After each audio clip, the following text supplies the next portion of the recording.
Olá, queridos, graça e paz. Estou gravando aqui a segunda parte de um vídeo que eu gravei há umas 2 semanas atrás, lancei e tem dado grande repercussão. A maioria positiva, concordando com o que eu estou falando, mas eu senti a necessidade de gravar esse segundo aqui para explicar para alguns que parece que não entenderam bem. Para você entender esse vídeo aqui, é importante que você assista aí no canal um vídeo onde eu digo chega de cantoria na igreja, alguma coisa do tipo, eu não me lembro mais o título que eu coloquei lá, mas parem de tanta cantoria na igreja, por favor, algo assim. Então você procura lá que você vai ver, assiste aquele vídeo lá primeiro e depois você vem assistir esse aqui, tá? Porque se você começou por esse, eu sugiro que você volte lá para poder entender. O que acontece? Eu estava falando... Alguns acham que eu vim desabafar na internet, mas eu não vim desabafar. Eu vim falar algo com muita perplexidade depois de chegar do culto, orar ao Senhor, chorar bastante sobre essa situação e depois sim vir aqui gravar, tá? Então não tem nada de desabafo na internet, como alguns disseram. Ah, você tem que falar com o seu pastor. Sim, eu vou conversar com o meu pastor. Vou falar com ele a respeito disso para que não aconteça o que eu li nos comentários, porque eu sinceramente não esperava. O vídeo número 1, por assim dizer, eu falo a respeito das cantorias nas igrejas, o excesso de cantoria que comprime a palavra. Tem gente que está achando que eu estou debochando de quem canta, chamando de cantoria. Não, eu estou dizendo cantoria no sentido de muitas canções cantadas, muitas oportunidades. Jamais debocharia de qualquer pessoa, até porque eu também sou solista. Mas eu me reservo a cantar, porque como já tem muita oportunidade, eu não quero ser mais uma a fazer parte do hall de membros que fazem com que o culto se prolongue ainda mais com as oportunidades. E a minha queixa era a respeito da palavra, porque é ministério de louvor cantando 4 músicas, aí vem mais 3 ou 4 oportunidades, às vezes vem o anúncio, às vezes não, sempre tem o anúncio no meio e depois vem a palavra, mas isso já se passou 1h30 de culto, ou 1h40, então são 20 minutinhos de palavras apenas. E uma das queixas minhas também no outro vídeo era a respeito de falta de reflexão nesses intervalos. Por que as pessoas só pensam em cantar e não também trazer uma reflexão? O que me faz pensar que as pessoas não fazem isso porque talvez não entendam da palavra, não sabem nem trazer uma reflexão, porque só pensam em cantar. E aí também veio pessoas dizendo, mas todo ser que respira louva o Senhor, que nós vamos louvar ao Senhor em todo tempo, porque o Senhor habita no meio dos louvores. Sim, Salmos 22, versículo 3 vai dizer que Deus habita no meio dos louvores, mas louvores que engrandecem ao nome dEle, que exaltem o nome dEle, porque tem gente que está confundindo as palavras, acha que louvar significa cantar. Não, formas de louvores você pode fazer com cânticos, com danças, tocando um instrumento, você tem várias formas de engrandecer e exaltar o nome do Senhor. Você exalta até com a sua própria vida, quando você anda com uma vida digna e reta diante do Senhor. A sua vida já é uma vida de louvor a Deus, porque você pensa nele, você tem temor a ele. Então isso já é um louvor. Então algumas pessoas acharam que eu estava reclamando das pessoas cantarem na igreja, e não é isso. Eu estou falando sobre o excesso que comprime a palavra.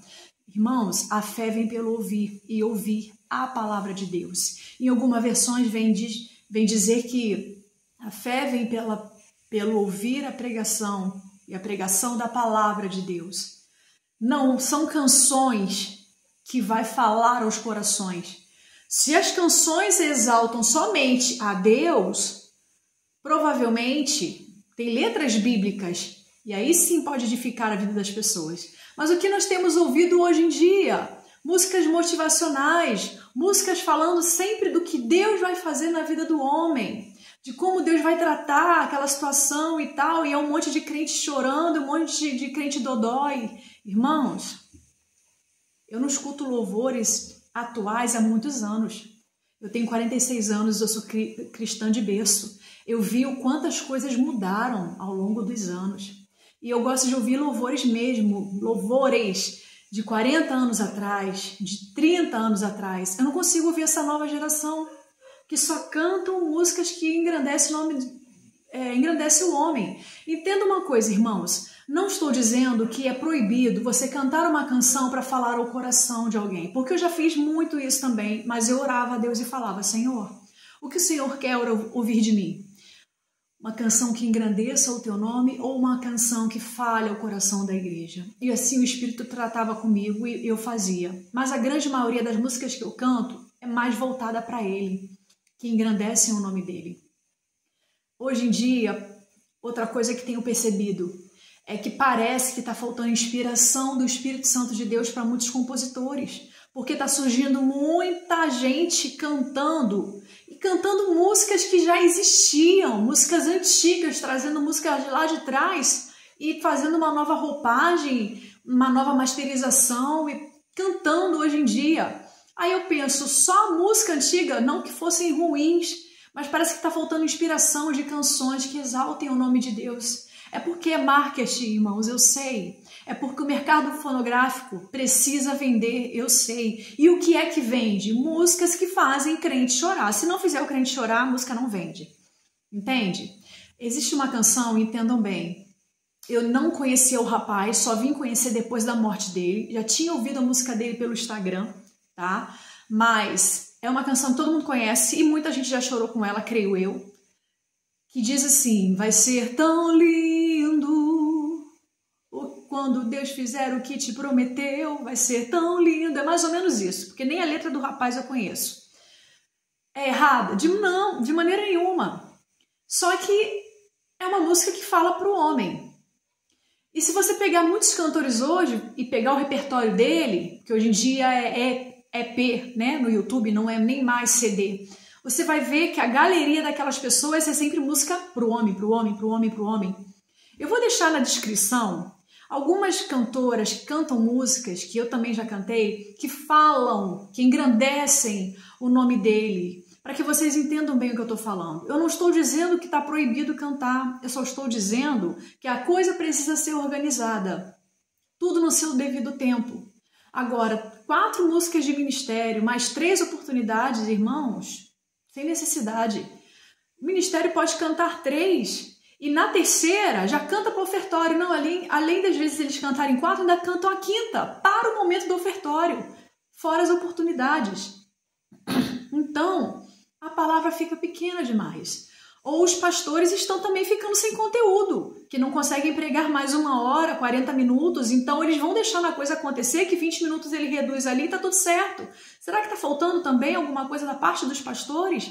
Será que está faltando conteúdo, entendimento? O que está havendo? Porque eu vim de um tempo que, meu Deus, as palavras eram palavras assim de você ficar assim, meu Deus, estou errando nisso, estou falhando nisso. Ou falar sobre a volta de Jesus, ou falar sobre o que nós estamos vivendo. Cristo está às portas e parece que os cristãos estão assim adormecidos. Parece que estão vivendo a apostasia que o Senhor fala na sua palavra que iria acontecer antes da sua vinda. Porque as pessoas estão perdendo a fé na palavra e se apegando naquilo que satisfaz o ego delas. As pessoas abrem a Bíblia como se fossem aquelas coisas de horóscopo. Vou ler hoje o que o Senhor vai falar para o meu dia. E não é assim.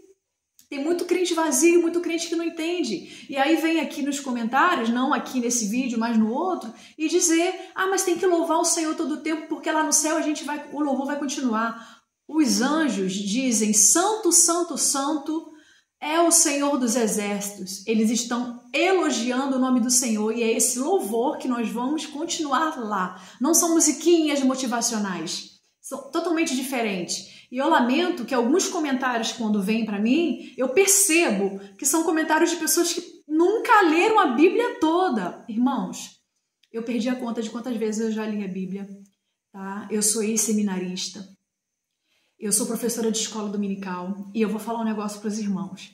A igreja onde eu congrego, as pessoas são idosos, são senhores, assim, que parece que estão ouvindo a palavra pela primeira vez, não entendem muita coisa.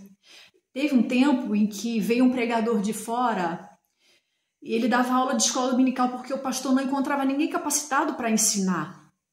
E quando ele ia falando as coisas e perguntando as coisas, eu sempre muito falante, eu sempre falava e participava. E eu reparava que algumas vezes ele ficava olhando assim para mim, mas ficava quieto. E eu sempre ali participando, ele fazia as perguntas, eu falava e tal, não sei o quê. Aí veio o período da pandemia. E eu estudei muita palavra nesse tempo em casa, muito. E meu esposo falava, nossa, você só lê, só lê. Eu falei assim, sim, eu sinto que Deus está me preparando para uma grande obra, mas eu não sei o que é, porque até então nunca me imaginei nem sequer dando aula ou pregando algumas vezes, como já fiz.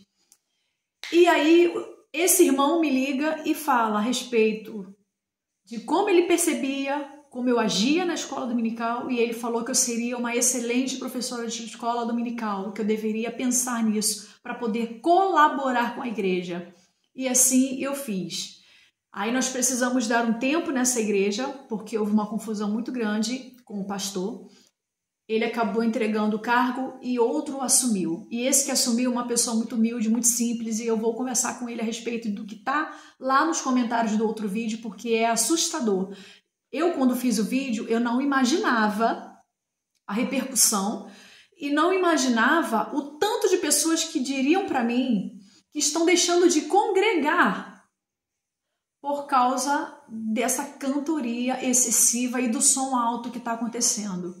Então, para que isso não aconteça também na congregação que eu congrego, eu tenho que conversar com o pastor, falar sobre o vídeo, mostrar para ele alguns comentários e dizer, pastor, não vamos deixar isso acontecer aqui, porque os tempos estão sendo difíceis, a palavra da verdade precisa ser pregada, pecado continua sendo pecado, nada mudou.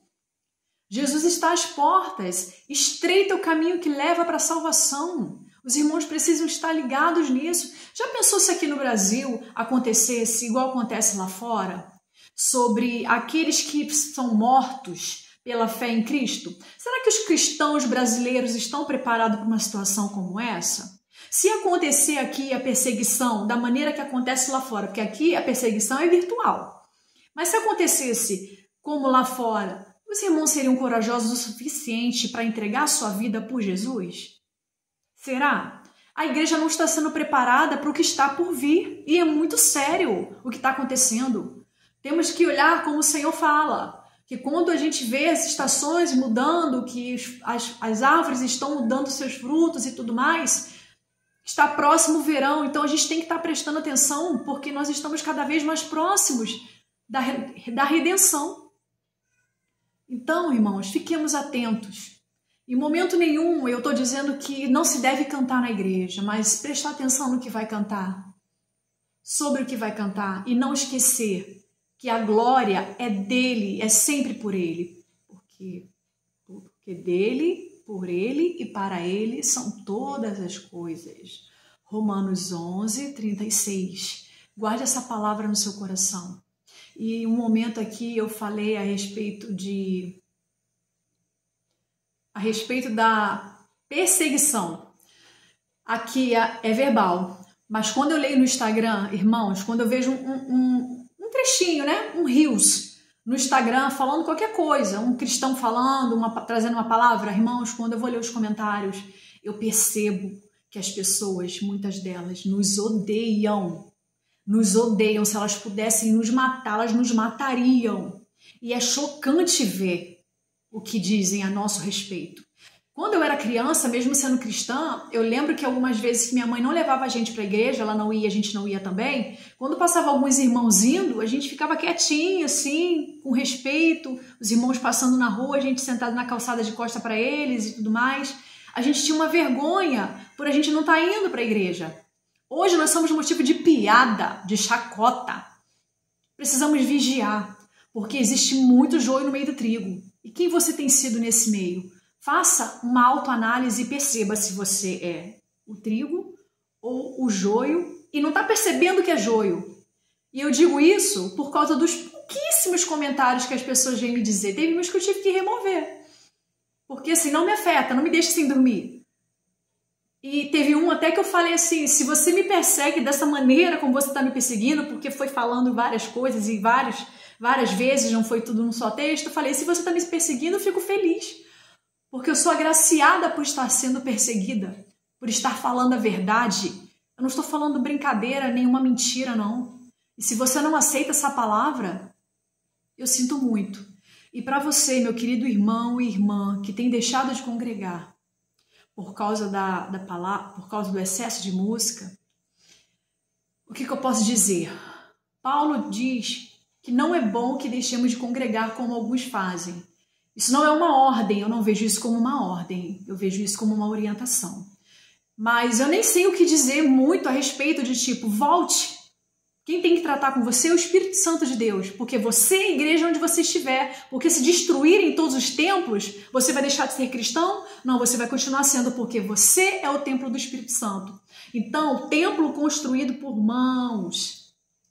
E esse sistema que tem acontecido dentro das igrejas não deve fazer parte das nossas vidas. Então, eu não posso dizer para você, volte correndo, porque senão você vai ficar. Eu não posso dizer isso. Porque quando eu entendo todo um contexto bíblico, não é por aí que a coisa funciona. Pode ser que alguém até me julgue a esse respeito. Mas aí, deixe que Deus me julgue, não precisa me julgar não. Ele vai fazer isso, tá? E eu sinto muito por você, eu peço que você ore, peça direcionamento ao Senhor. Procure uma congregação que esteja próximo da sua Bíblia, não necessariamente perto da sua casa, para que você possa congregar, porque é gostoso isso. É bom estar em comunhão, é divertido, tirando esses detalhes, mas é bom quando a gente está com os nossos irmãos, é bom demais. Então, repense, ore ao Senhor e peça que o Espírito trate com você, em nome de Jesus. Isso é tudo isso. Ficou até maior do que os outros 10 minutos. Mas é necessário se falar. Se você não tem coragem de dizer isso na internet ou para outras pessoas que sejam, é com você e Deus. Mas as verdades, elas precisam ser ditas. E o canal, o veículo que eu encontrei para poder dizer estas verdades foi aqui, a internet. Porque no momento de escola dominical, nós temos revista, temos alguns assuntos e às vezes não tem como eu entrar num assunto nada a ver. Abrir um parênteses para alguma coisa, mas eu vou pedir ao Espírito Santo que trate comigo para que eu consiga entrar nesse assunto em algum momento. E alguns me orientam muito a CCB. Eu nunca visitei essa igreja. Eu vou visitar qualquer hora dessa para ver como é que funciona. E aí o Espírito vai falar ao meu coração, embora eu ame o lugar que eu esteja, mas tem coisas que dá para ser organizada. Se o pastor for humilde, como o meu se for uma pessoa simples, ele vai entender e vai aceitar. Fique com essa palavra de reflexão para você pensar a respeito da sua própria vida em Cristo Jesus. Amém.